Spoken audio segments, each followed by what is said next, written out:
Angelique ang binunyag ang ilang taong physical abuse ng kanyang ama. Bigla niya akong nginudngud at 1 week niya akong hindi pinakain. Pumapasok ako sa school na may pasa. Pero bago ang lahat, kung ikaw ay bago sa aking channel, huwag kalimutan na mag-subscribe at i-click ang notification bell for more trending news.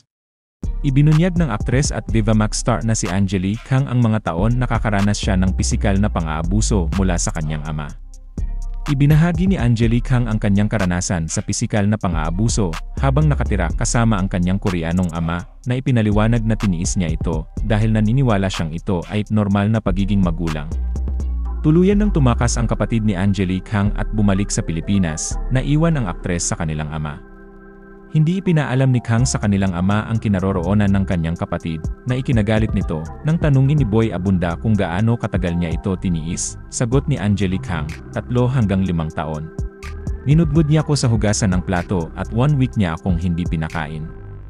Since may farm kami doon, every time na pinapakain ko yung aso, pumipitas ako ng avocado, orange at apple. Umabot ako sa time na pumapasok ako sa school ng may pasa, dumudugo yung kamay ko. Ang lagi lang sinasabi sa akin ni Daddy to comfort me, "I want the best of you." I actually thought that was normal, na pag nagkamali ka, normal lang nasaktan ka ng tatay mo o ng parents mo.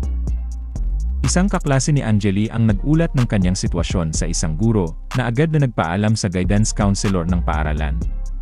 Sinabi ni Kang na nang malaman ng kanyang ama na gustong makipag-usap sa kanya ng guidance counselor, mabilis silang lumipad pabalik ng Pilipinas. Nung nakita nung mom ko kung gaano ako kalantay, walang buhay, nung nalaman ng mom ko yung physical abuse, ni-file na agad niya yung case against sa dad ko, bagamat hindi niya idinetalye ang kaso. Ibinunyag ni Kang na mayroon ng warrant of arrest para sa kanyang ama, at huhulihin siya kung babalik ito sa Pilipinas. Sa kabila ng lahat, sinabi ni Kang na handa siyang patawarin ang kanyang ama kung humingi ito ng tawad.